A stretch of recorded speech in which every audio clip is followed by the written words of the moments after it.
हैं आप सब लोग? Very good. ओके, सभी पूर्वज सुपूज्य आत्माओं को ओम शांति।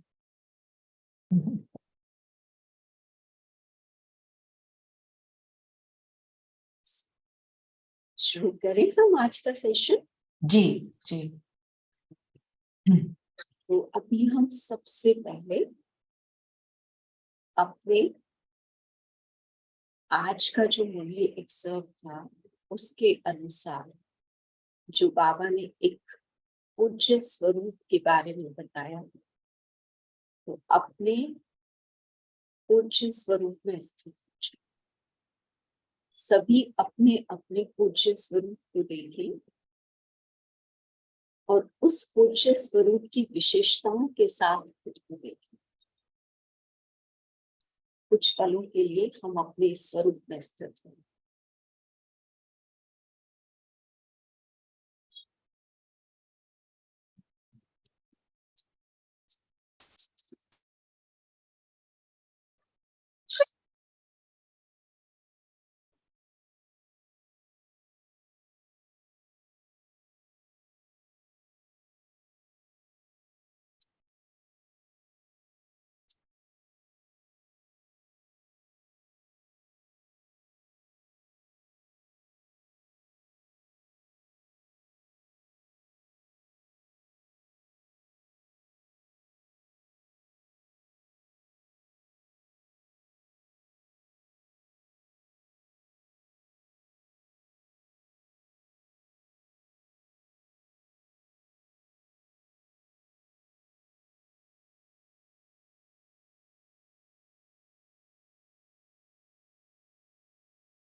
ओम शांति। सभी ने अपने पूज्य स्वरूप का साक्षात्कार किया। जी। कैसा लगा?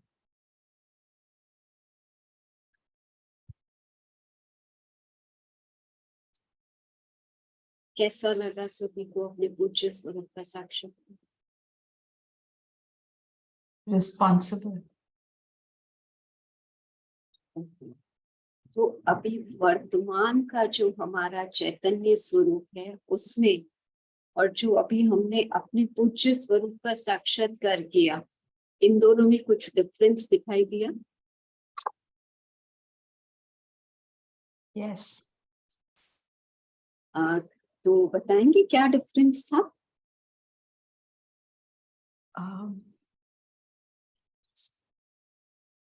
There's a huge difference. उस स्थिति में हम सदा नहीं टिक पाते। नहीं, क्यों नहीं टिक पाते? तो बात है ना, तो दोनों में डिफरेंस क्या है? जो लेवल टिक पाना एक अलग चीज है, जो फीलिंग ऑफ रिस्पॉन्सिबिलिटी है वो नहीं रहती। Feeling of responsibility mean towards the entire souls।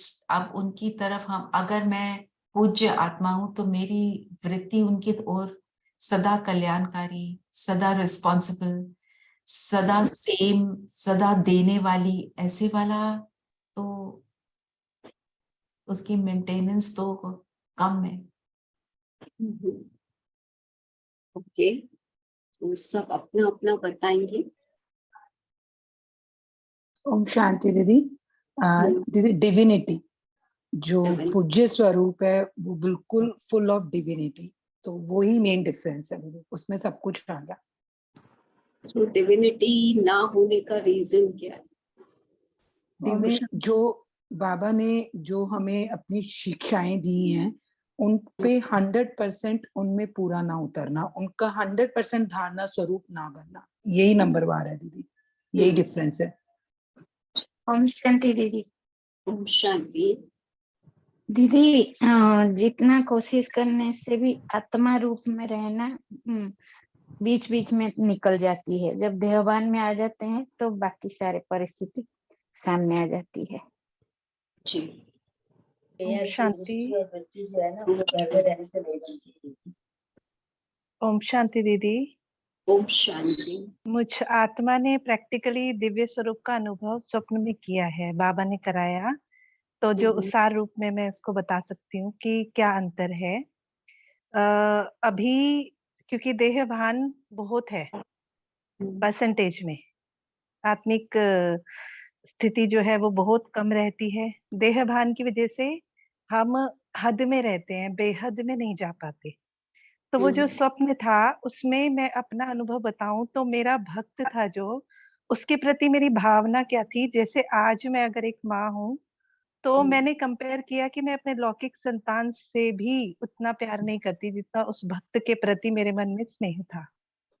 तो मैं बाद में इस स्वप्न का मैंने अवलोकन किया तो मैंने ये पाया कि समय प्रमाण जो भी हम नीचे गिरे तो उस बेहद पने में हम स्थित नहीं हो पा रहे अभी।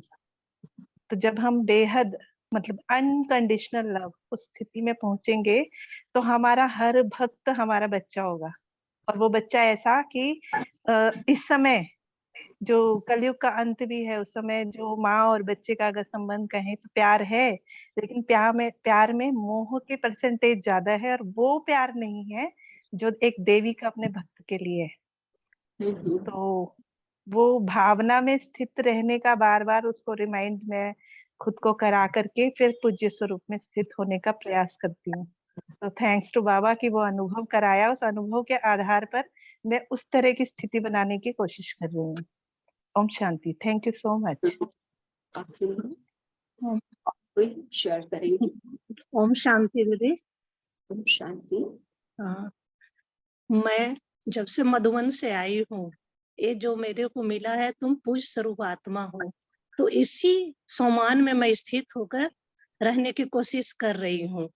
वो मेरे को बाबा ने रिस्पॉन्स दे दिया कि तुम पूज स्वरूप आत्मा हो। तो बार बार इसी सम्मान में याद करती हूँ, कुछ भी कर्म करती हूँ तो याद आ जाता है कि मैं पूज्य स्वरूप हूँ, हम ही को आधार मूर्त हूँ, उधार मूर्त हूँ। इसलिए जिसको भी कोई भी कर्म करने के पहले ये वर्ड बार बार याद आ जाती है, तो मेरा हर कर्म में सफलता प्राप्त हो रही है। ये चीज हमको जब से मधुबन से आई हो तो इसी रियलाइज हो रही है। बहुत सुंदर जी। और ओम शांति। तब मैं बोलूं। ओम शांति दीदी। ओम शांति। मिनी बहन ने भी हैंड रेज किया हुआ है। मिनी बहन आप बताइए। नेक्स्ट मिनी बहन। कोई बहन बोल रही है अभी, मैं इसकी चुप। मैंने बोल रही थी। अच्छा बोलिए प्लीज, सॉरी। हाँ, मैंने एक सेवन पहले अभी तक तो घर में ही कर रही थी, जैसे बच्चे करते हैं, तो मैं अपना सोच रही थी कि मैं उनको ब्लेसिंग दे रही हूँ। लेकिन जब कल अविनाश भाई ने बोला तो आज मैं स्पेशली आर्मी के यूनिट में थोड़ा सा अपना वॉल्यूम तेज करेंगे, सुनाई नहीं दे। हाँ सुनाइए। आज मैं स्पेशली यूनिट में गई। अच्छा, ये हैंडलिंग को खत्म करना है तो कहाँ से खत्म होगा? बोल चुकी। हाँ, तो इसको हमको हटाना हैंडलिंग को, तो कहाँ से खत्म होगा? आवाजें आ रही है इसलिए सभी को म्यूट कर दें प्लीज। हाँ जी, मैंने कर दिया। हाँ जी। तो फिर मैं वहां गई, यूनिट में गई, और फिर मैंने वहां बैठ के कि मैं शक्ति स्वरूप हूँ, और फिर जो जितने भी सिपाही थे ना, सबको कि मैं शक्ति स्वरूप हूँ, क्योंकि वो यूनिट जा रही थी बॉर्डर पर।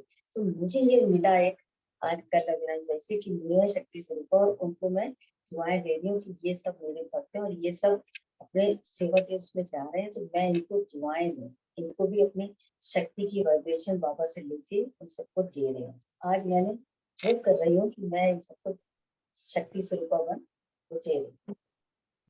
ओके, ठीक है। ओम और शांति।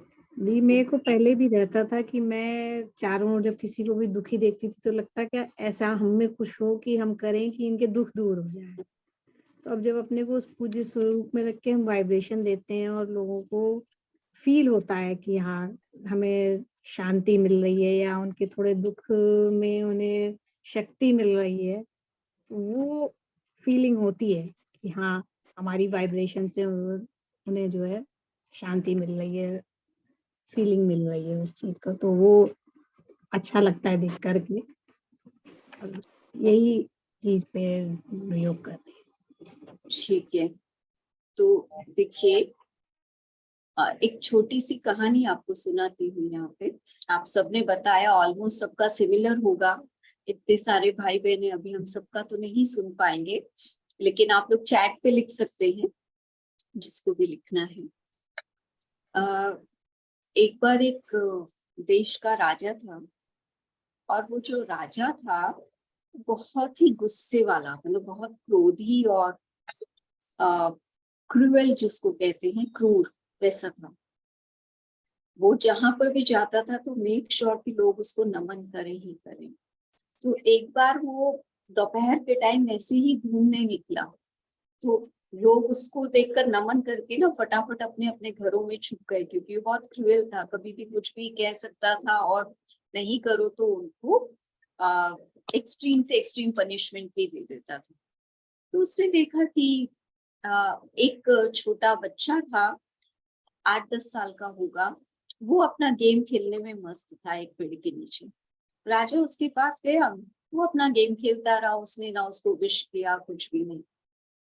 तो राजा ने बहुत जोर से बोला कि तुम जानते हो मैं कौन हूँ? बोला नहीं, मैं आपको नहीं जानता। बोला मैं आप मुझे क्यों नहीं जानते, मैं तो इस देश का राजा हूँ। राजा को बड़ा नाराजगी सी फील हुई कि ये बच्चा ऐसे कैसे कह रहा है और अपने गेम में मस्त है।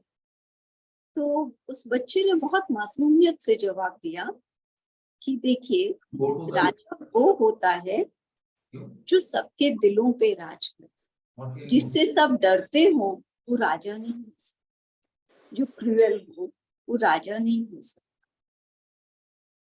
तो कहने का भाव ये है कि हमें पूजनीय बनना है तो सबसे पहले हमें क्या करना पड़ेगा, सबके दिलों का रिगार्ड हमें प्राप्त करना, सबके दिल पर हमें चढ़ना पड़ेगा।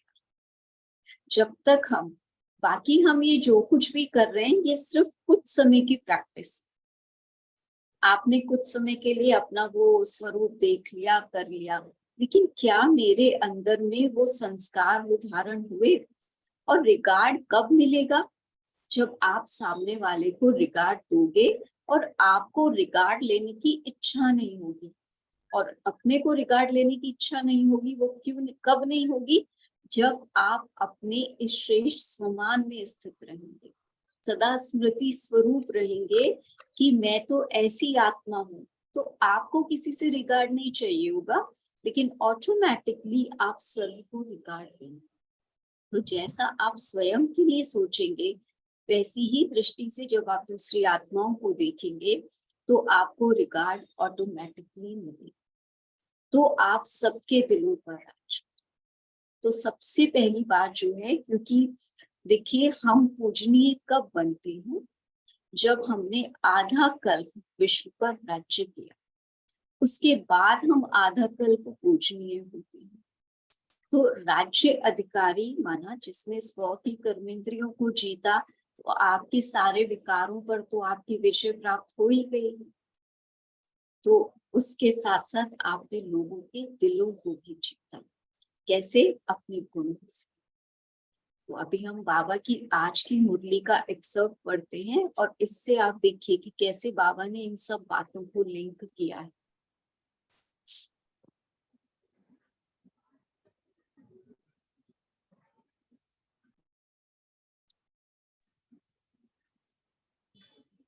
तो कहाँ से आज का एक्सर्ट शुरू है? बाबा ने कहा पहले जड़ चित्रों में अपने चैतन्य श्रेष्ठ जीवन का साक्षात्कार होते हैं। वह समझते हो कि महारथियों के चित्र हैं, वह आप सबके हैं। ये जहाज आपको नहीं भेजा। बाबा कहते हैं सोचो जो स्वयं पूर्वज हैं उनका नाम कितना श्रेष्ठ होगा और पूजन भी पूर्वजों का कितना श्रेष्ठ होगा। तो पूर्वज जो आत्मा है, आप लोगों ने पहले दिन पूर्वजों के लक्षणों को सबने बताया। तो देखिए जो पूर्वज आत्मा होती है उसका उस वृक्ष की बीज से भी कनेक्शन होता है और पूरे वृक्ष के डाल डालियों पत्तों से भी कनेक्शन होता है। तो सिर्फ एक पूर्वज आत्मा का ही पूरे विश्व की आत्माओं से कनेक्शन होता है। इसलिए पूजनीय बनने के लिए हमें सर्व को अपना समझना पड़ेगा, क्योंकि पूर्वज सभी को पालना दे रहे। तो अपने आप को चेक करते जाओ कि क्या मैं ऐसी श्रेष्ठ पालना सबको दे रहा हूँ। अब पालना के विभिन्न रूप हो सकते हैं, ज्ञान द्वारा, योग द्वारा, भोजन के द्वारा, हर प्रकार से। तो उसके लिए क्या चाहिए मुझ आत्मा को? मुझ आत्मा में ऐसा क्या होना चाहिए कि ये पालना के संस्कार मेरे अंदर आए और मैं सर्व को पालना दे सकूं, जिसको जो चाहिए वो दे सकूं। उसके लिए दीदी सबसे पहले स्वयं संतुष्ट होना होगा, हर चीज में संतुष्ट। ठीक है, संतुष्ट हो गए और संतुष्ट होने के लिए भरपूर होना होगा। भरपूर आत्मा ही संतुष्ट बनेगी। वही दीदी, सर्व इच्छाओं और से। थोड़ा स्पष्टीकरण करिएगा। इच्छा मात्रम अविद्या। इच्छा मात्रम अविद्या, जी। जो संतुष्ट है रहम दिल, रहम दिल, सर्वगुण संपन्न, सर्वगुण संपन्न और सबके लिए शुभ भावना, शुभकामना, सबके लिए शुभकामना। ठीक है।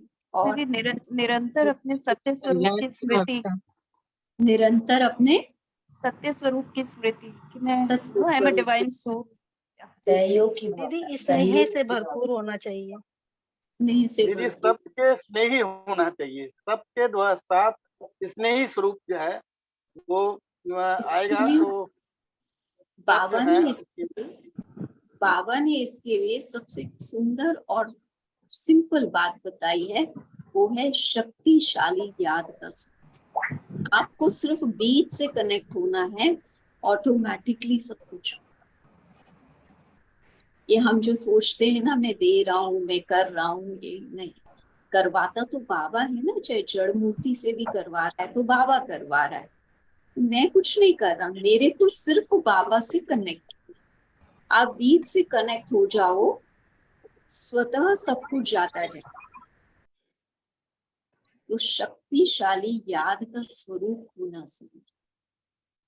ठीक है।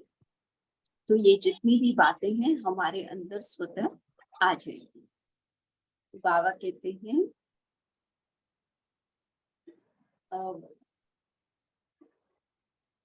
गायन तो सभी का है, क्योंकि जो भाग्य विधाता बाप के बच्चे बने, इस भाग्य के कारण उनका गायन और पूजन दोनों होता है। लेकिन पूजन में दो प्रकार का पूजन है। एक है प्रेम की विधि पूर्वक पूजन और दूसरा है नियम पूर्वक पूजन। दोनों में अंतर है ना। तो अपने से पूछो, मैं कौन सी पूज्य आत्मा हूँ? सबके दिलों पर राज करने वाली हूँ, या मेरा पूजन नियम मर्यादा के कारण खाली हो? डर के करते हैं, कोई मर्यादा करना ही पड़ता है। एक है लोग दिल से स्नेह देते हैं, एक है करना पड़ता है। तो दोनों में फर्क है ना। ये अपने में चेक करने के लिए बाबा ने बताया। तो आप सबने पूरा दिन में इन बातों को अपने में चेक किया होगा। फिर पहले भी सुनाया था कि कोई कोई भक्त देवता नाराज ना हो जाए इस भय से पूजा करते हैं, और कोई कोई भक्त दिखावा मात्र भी पूजा करते हैं। कोई कोई समझते हैं कि भक्ति का नियम व फर्ज निभाना है, चाहे दिल हो या ना हो, लेकिन निभाना है, ऐसे फर्ज समझ करते हैं। तो चारों ही प्रकार के भक्त किसी ना किसी प्रकार से बनते हैं। तो यहाँ भी देखो, देव आत्मा बनने वाले ब्रह्मा कुमार कुमारी कहलाने वाले भिन्न भिन्न प्रकार के हैं ना। सो नंबर 1 पूज्य, अभी सब नोट करो अपना अच्छे से। नंबर 1 पूज्य सदा सहज स्नेह से और विधि पूर्वक याद और सेवा व योगी आत्मा दिव्य गुण धारण करने वाली आत्मा बनकर चल रहे हैं। 4 सब्जेक्ट द्वारा विधि और सिद्धि प्राप्त किए हुए हैं। नंबर 1 पूज्य सदा सहज स्नेह से, किसके साथ स्नेह है उनका? बाप के साथ इतना स्नेह है कि वो सिर्फ बाप की याद में डूबे हैं। उससे क्या होगा? उनकी याद भी विधि पूर्वक रहेगी। ऐसा नहीं कि बैठे हैं याद करने, बीच बीच में बुद्धि इधर उधर जा रही है।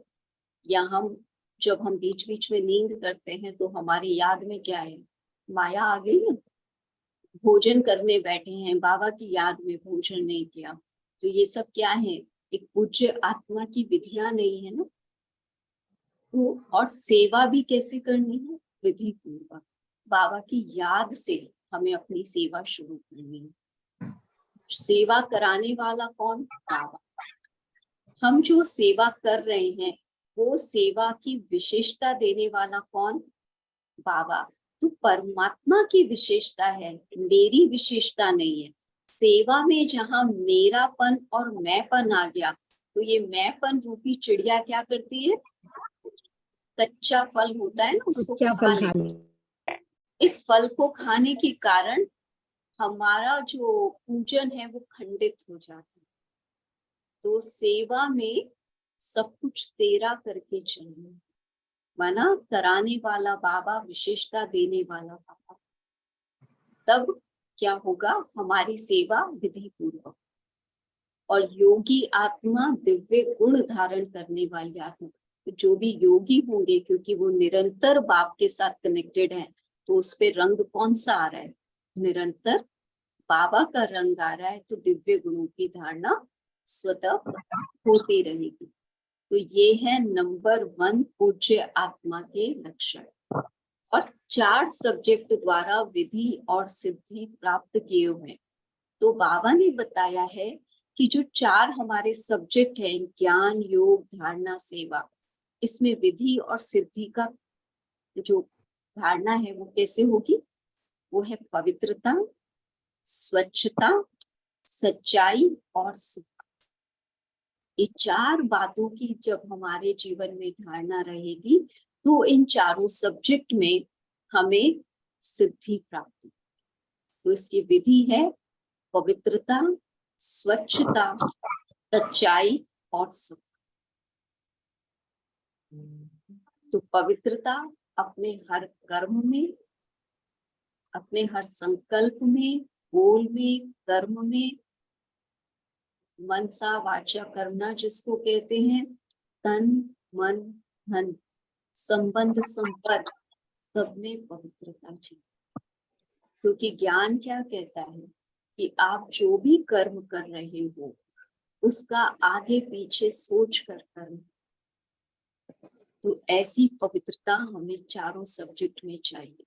ऐसा नहीं कि हम ज्ञान को गलत रीति से प्रयोग करें, या योग में हम बैठे हैं तो बाबा आप तो मेरे हो, लेकिन हम याद कुछ और करते।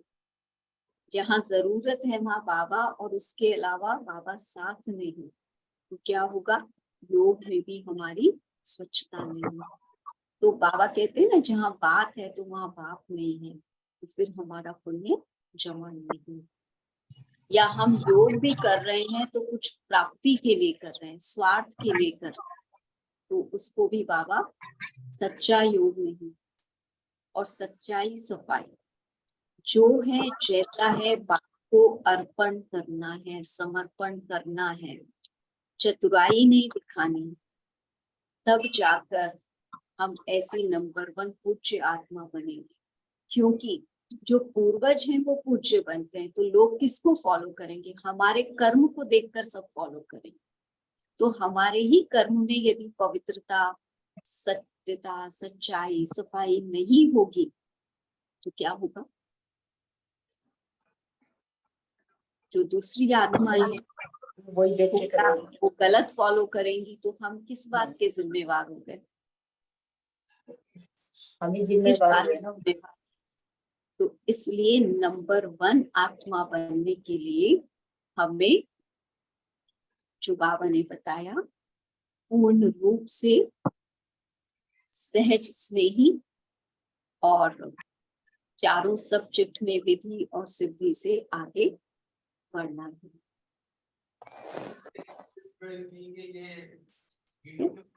ये पीछे किसकी बैकग्राउंड में आवाजें आ रही हैं? फिर बाबा ने बताया दूसरे नंबर के पूज्य विधि पूर्वक नहीं लेकिन नियम समझ करके करेंगे। माना जैसे अमृत वेला करना ही है तो बैठ गए, चाहे मन लग रहा है नहीं लग रहा, बस नियम समझ के बैठ गए हैं, विधि से नहीं कर रहे। विधि क्या है याद की? आत्मा समझकर परमात्मा को परम धाम में याद करना, संबंधों से याद करना, लेकिन वो हम नहीं करते हैं। सिर्फ नियम प्रमाण बैठ गए, मुरली है सुन रहे हैं, बुद्धि इधर उधर भटक रही है। भोजन करने बैठे, पहले तो बाबा से बात कर ली, नहीं की, कभी नहीं की, कभी बाबा को भोजन कराया, भोजन पर इधर उधर की बात कर रहे हैं, न्यूज सुन रहे हैं तो भोजन के साथ दूसरे समाचार ले रहे हैं। इस प्रकार से अनेक बातें हैं, सब बातें तो भी डिटेल नहीं कर सकते हैं क्योंकि समय भी हो रहा है। तो इस प्रकार के जो होते हैं तो उनका भी फिर कैसा पूजन होगा? वो भी पूज्य आत्माएं सर्व के दिल के स्नेही तो नहीं बन पाएंगे। फिर जितना लक्ष्य से जितना कायदा उतना फायदा प्राप्त करते हुए चल रहे हैं कि ये लक्ष्य है, बस इतना मेरे को कायदा निभाना है और उतना करके आगे बढ़ रहे हैं। वह दिल का स्नेह स्वतः और सहज बनाता है और नियम पूर्वक वालों को कभी सहज कभी मुश्किल लगता है। तो कभी मेहनत करनी पड़ती और कभी मोहब्बत की अनुभूति। तो नंबर 1 लवलीन रहते और नंबर 2 लव में रहते। तो नंबर 3 मेजॉरिटी समय चारों ही सब्जेक्ट दिल से नहीं लेकिन दिखावा मात्र करते। देखो हम कितने चतुर हैं। क्लास में गए, ज्ञान सुना, आए, हाँ जी बहन जी हमें तो ज्ञान बहुत अच्छा समझ आता है। माना वो बुद्धि से सब बातों को लेते हैं, बाबा के दिल के स्नेही नहीं बनते। तो जो बाबा से दिल का स्नेही नहीं बना वो क्या करेगा? किसी के दिल पर चढ़ेगा? तो आप जितना बाबा से बुद्धि से कनेक्टेड रहते हो तो बाप से आप जुड़े ही नहीं, आप डिटैच होते जाते हो। तो वो चारों ही हमारे जो सब्जेक्ट हैं दिखावे के लिए करते हैं ना। धारणा भी है तो दिखावे की है, सेवा भी है तो दिखावे की है, नाम मान शान की, ज्ञान भी है तो हाँ पॉइंट्स अच्छी अच्छी जो सुनी हुई है बुद्धि में वो उनको सुना देना, लेकिन उसकी धारणा नहीं होती है, उसकी समझ, उसकी गहराई नहीं है, उसका विचार सागर मंथन नहीं है। बस हम अनेक प्रकार की बाबा के यज्ञ में जो भी बातें सुनते हैं उसको रिपीट कर देते हैं। और योग में भी दिखाएंगे जी हम बहुत अच्छा, हम तो 4 घंटा बैठते हैं, 6 घंटा बैठते हैं, पर बुद्धि कहाँ जा रही है वो पता नहीं बहन जी। मैं तो बहुत लोग ऐसे बोलते हैं, अरे हम तो कर्म योगी है ना, हम तो हर कर्म में बाबा को साथ लेके करते हैं, कर्म ही तो हमारी पूजा है, कर्म ही बाबा ने तो कहा है कर्म योगी बनो, बैठक का योग करना ही नहीं चाहते। तो ये सब क्या है? दिखावा है। तो ऐसे की पूजा भी कैसे होगी? सिर्फ दिखावे के कारण भक्त करेंगे। तो बाबा कहते हैं याद में भी बैठेंगे, नामी ग्रामी बनने के भाव से, दिखावा मात्र सेवा भी खूब करेंगे। तो जैसा समय वैसा अल्प काल का रूप भी धारण कर लेंगे, लेकिन दिमाग तेज और दिल खाली।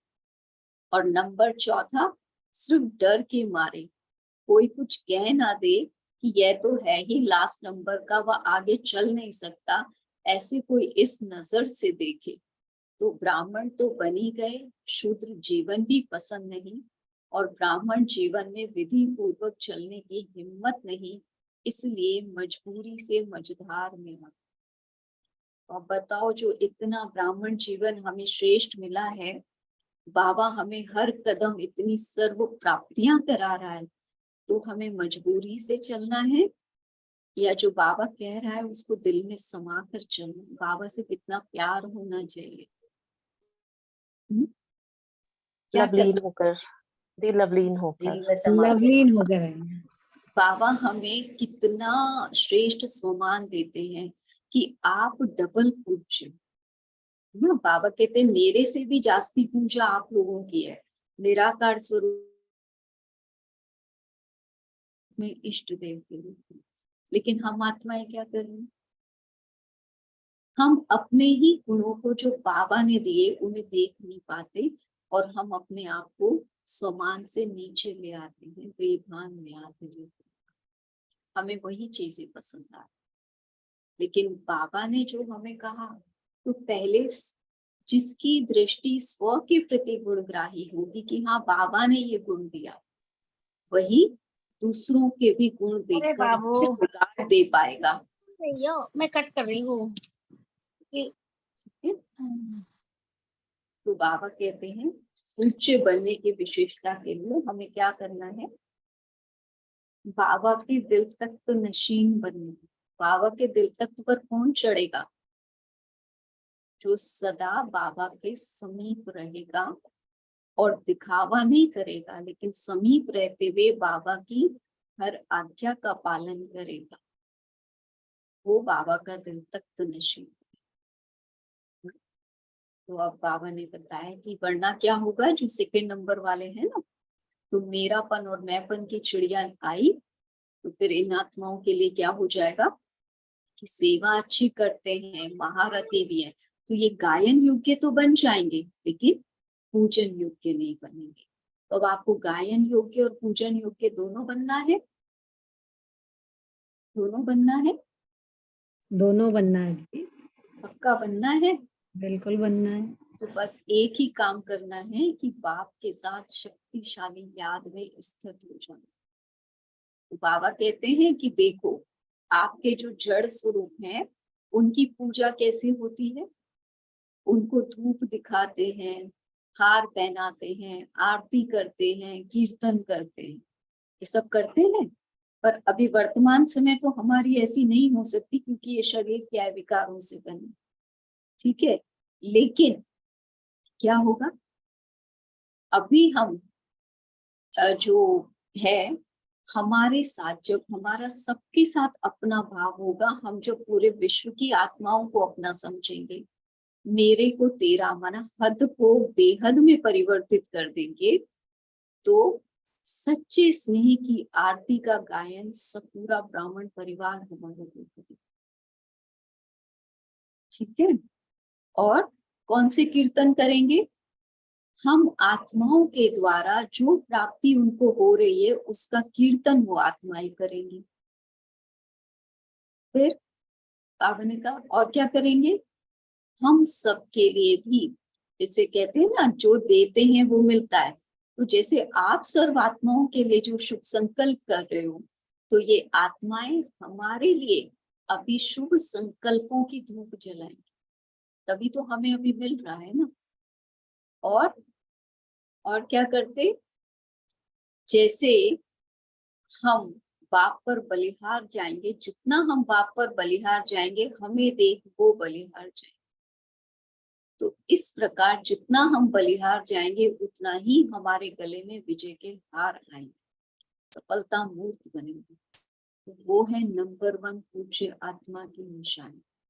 तो जैसे जड़ मूर्तियों से एक घड़ी 2 घड़ी भी हमें क्या होता है, खुशी और शांति की प्राप्ति होती है, ऐसे ही हमारे समीप कोई भी आत्मा आए उसको हमसे जो चाहिए वो प्राप्त हो जाए, उसको दूसरी दुकान पे ना जाना पड़े, ठीक है। ऐसा करेंगे ना? तो ऐसा जी दीदी। तो जो अभी हम वर्तमान समय में जो पूज्य बनेंगे इस ब्राह्मण जीवन में, तब हम भविष्य में ऐसे पूज्य बनेंगे। तो ब्रह्मा बाबा की कुछ बातें थी कि बाबा जो है ना स्व के भाव मतलब सदा आत्मिक भाव में रहे, उनका जो संस्कार था वो था रहम दिल और उदार दिल। तो इसलिए उनको हर बात में सफलता मिली, तन में, मन में, धन में, संबंध संपर्क में।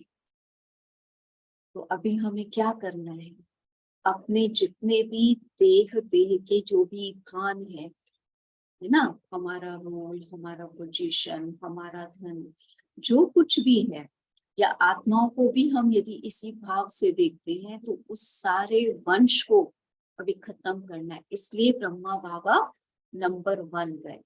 तो अभी हमें इसके लिए क्या करना होगा, बहुत अटेंशन और अभ्यास चाहिए ये सब करने के लिए।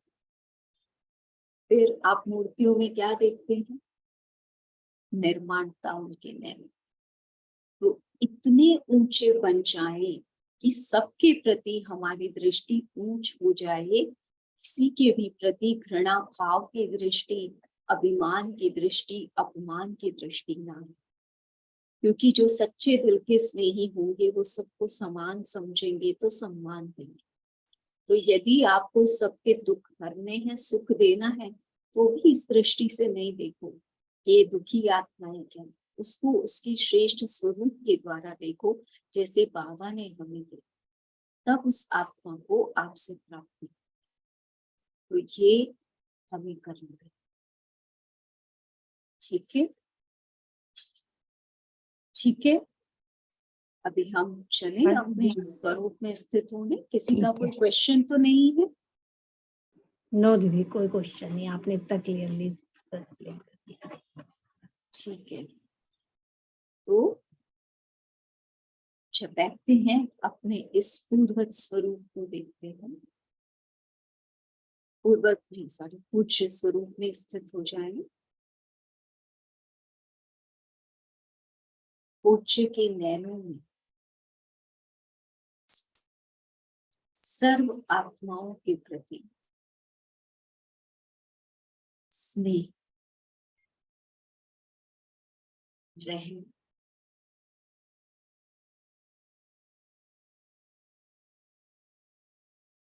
करुणा, आत्मिक भाव, अपनेपन का भाव,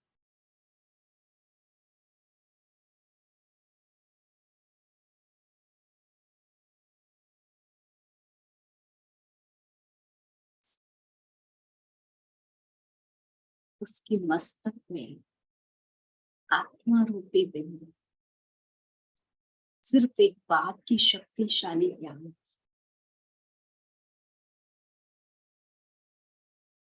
बाबा इन नैनों के द्वारा इन सर्व आत्माओं, जिसको जो चाहिए, शांति, शक्ति, खुशी, प्रेम, इन सर्व आत्माओं को बाबा दे रहा है।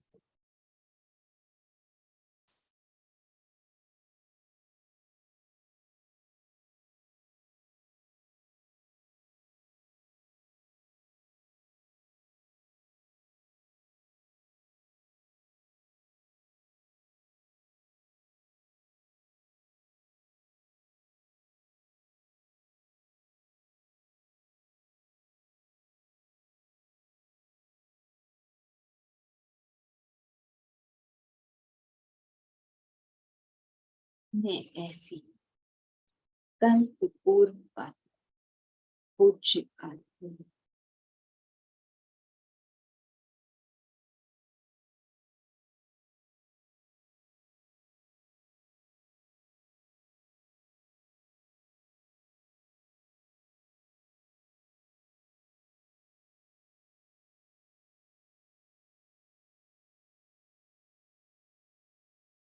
ये सर्व आत्मा बहुत श्रेष्ठ है, और मैं इसी परिवार की आत्मा,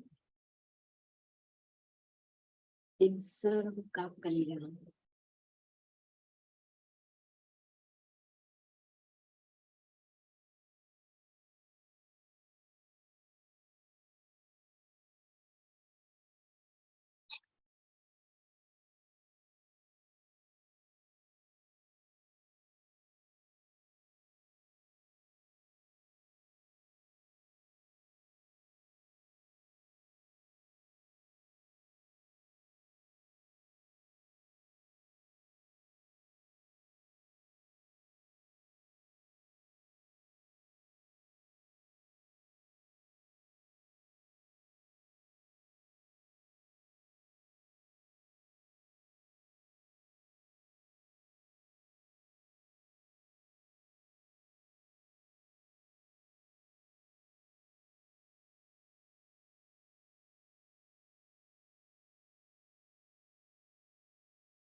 खुश।